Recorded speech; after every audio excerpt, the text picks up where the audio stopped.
안녕하세요. 반갑습니다. 허재삼 작가입니다. 오늘 제가 여러분들께 소개해 드릴 책은요, 김진영 작가님이 지은 오늘부터 걷기. 네, 먼저 작가 소개를 하겠습니다. 지은이 김진영.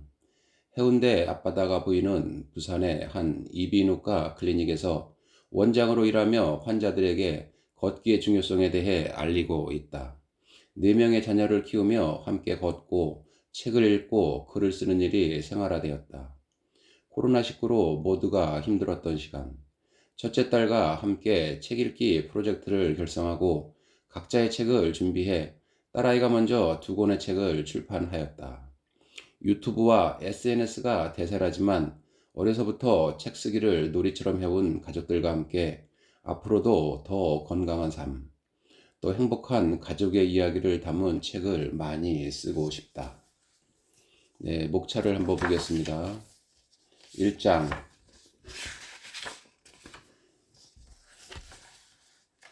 워밍업.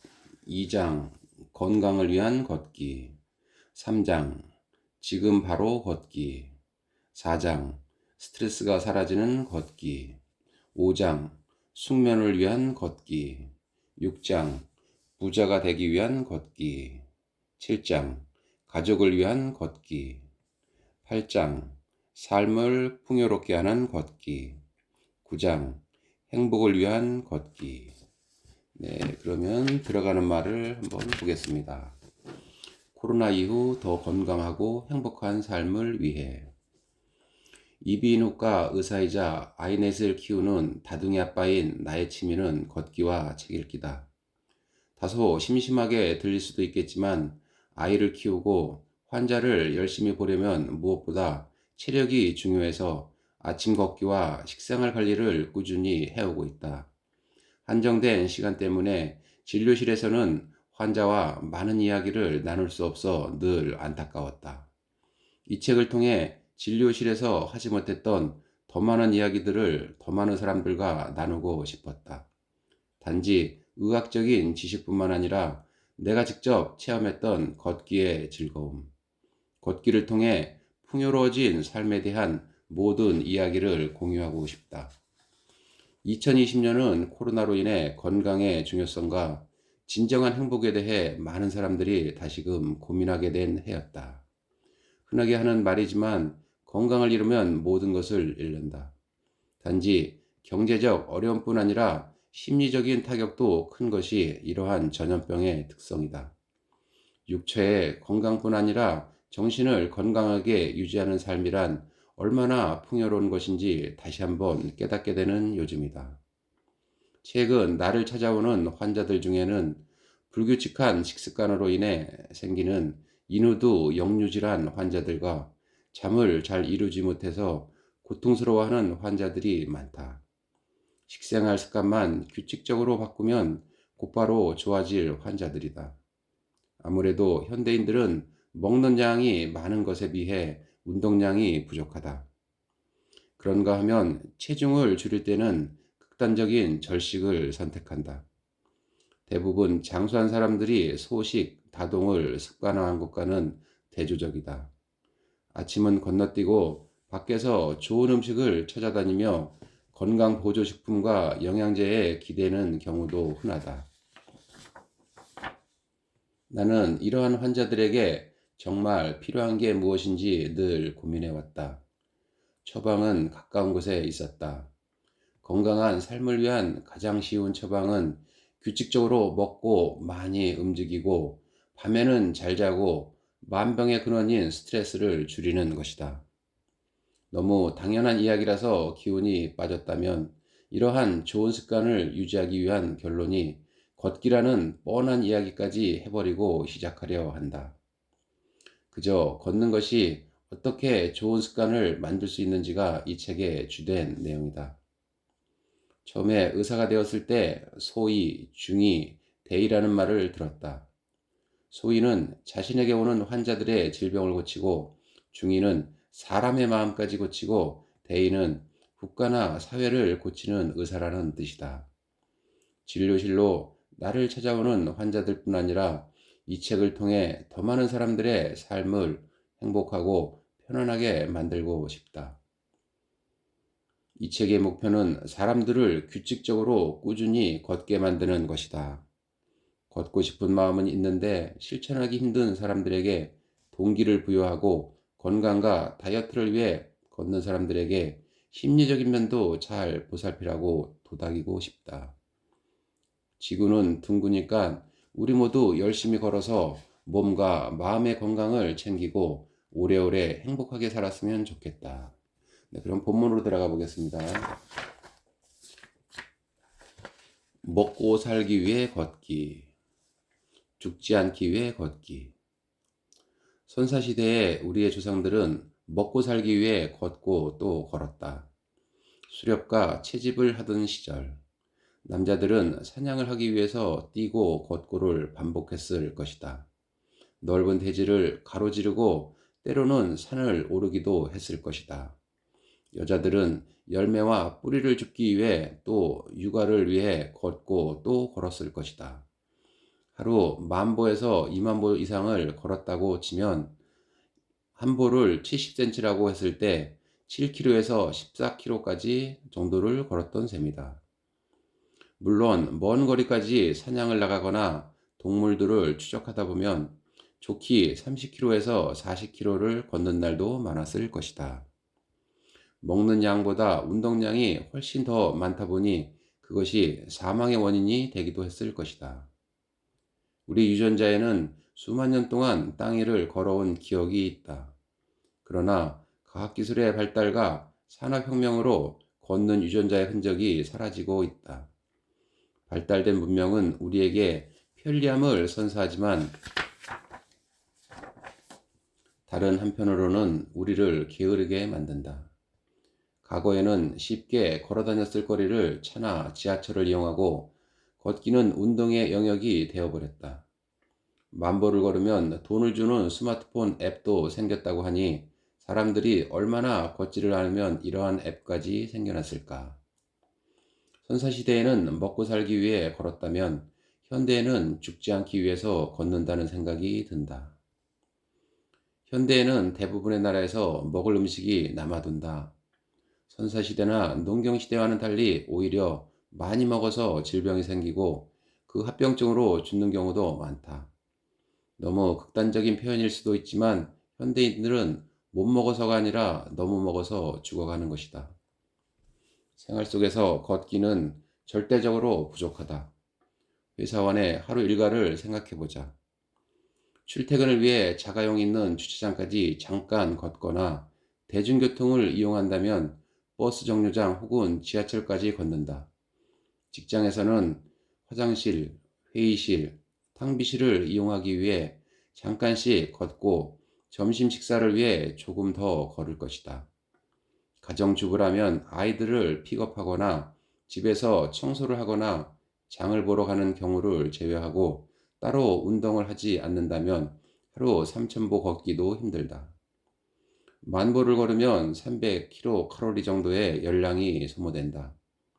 일반적으로 건강한 성인의 하루 칼로리 섭취량은 2,500kcal가 넘는다. 여전히 유행하는 먹방의 영향인지 많이 먹는 게 과시의 대상이 되기도 한다. 1인분의 양도 갈수록 더 많아지고 음식의 종류도 칼로리가 높은 고기나 설탕과 같은 다당류가 많은 부분을 차지하고 있다.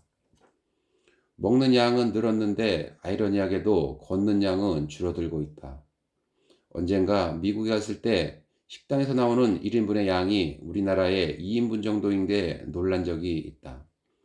게다가 큰 땅덩어리 탓도 있겠지만 차가 없으면 꼼짝도 하지 못하는 미국인들의 모습도 인상적이었다.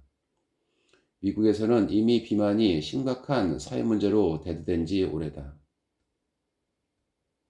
이비인후과 의사인 나는 최근 들어 비만과 관련된 이비인후과 질환을 가진 환자들을 자주 만난다. 대표적인 질환이 바로 코골이다. 코골이가 심해지면 수면 무호흡이 된다. 코골이라는 말 때문에 코 자체의 문제라고 생각하기 쉬운데 사실은 목 주변의 구조적인 문제나 목 근육에 지방이 쌓이고 혀가 두꺼워져서 상기도가 좁아지면서 발생하는 대표적인 질환이 바로 코골이다.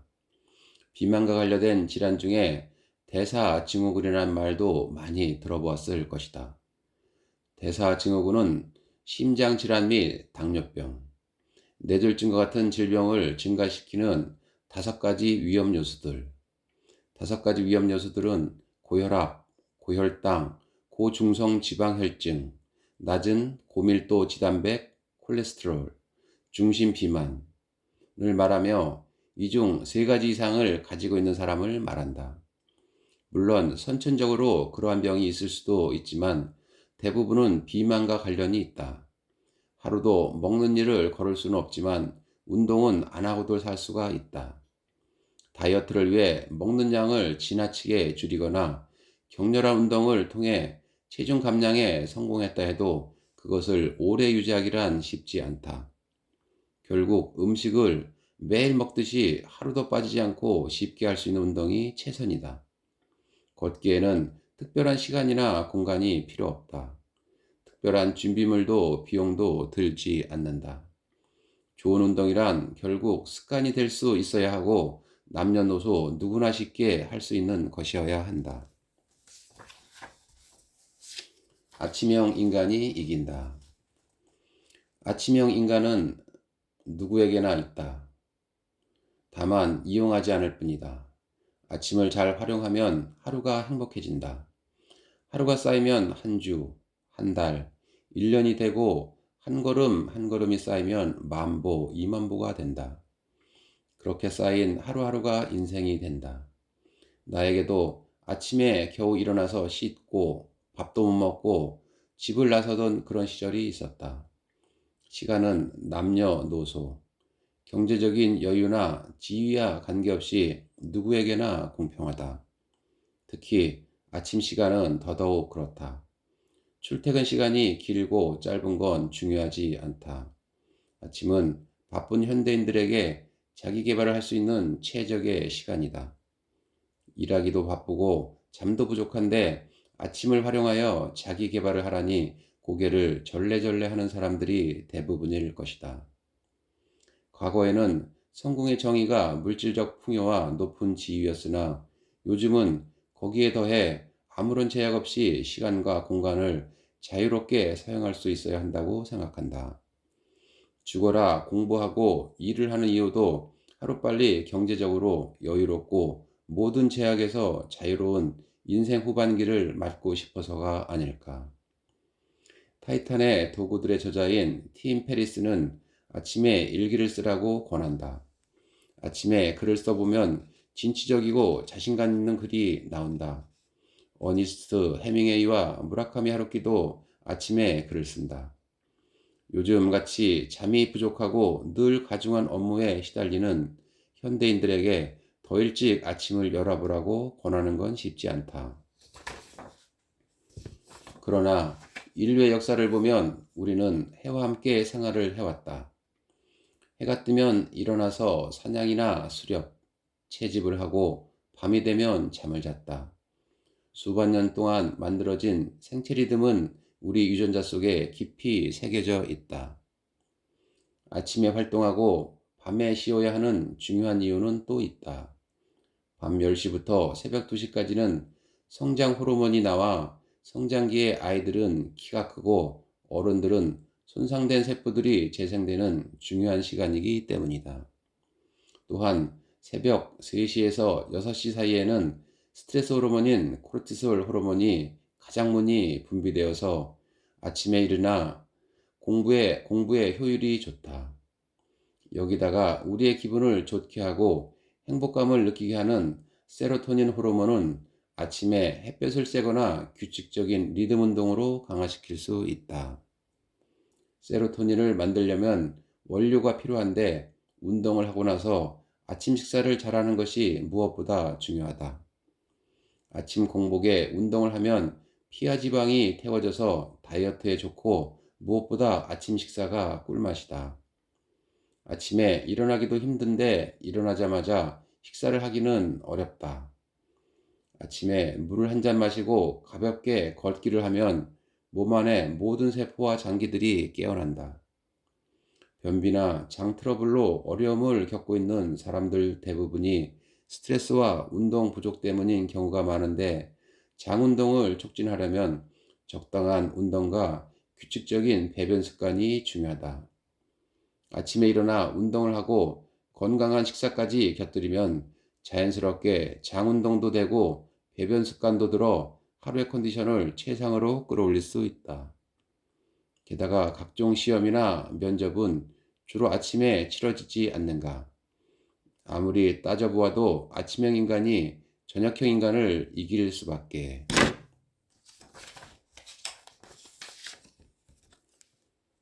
서양학의 선구자이자 의학의 아버지라 불리는 히포크라테스는 걷기는 인간에게 가장 좋은 약이다 라고 말했다.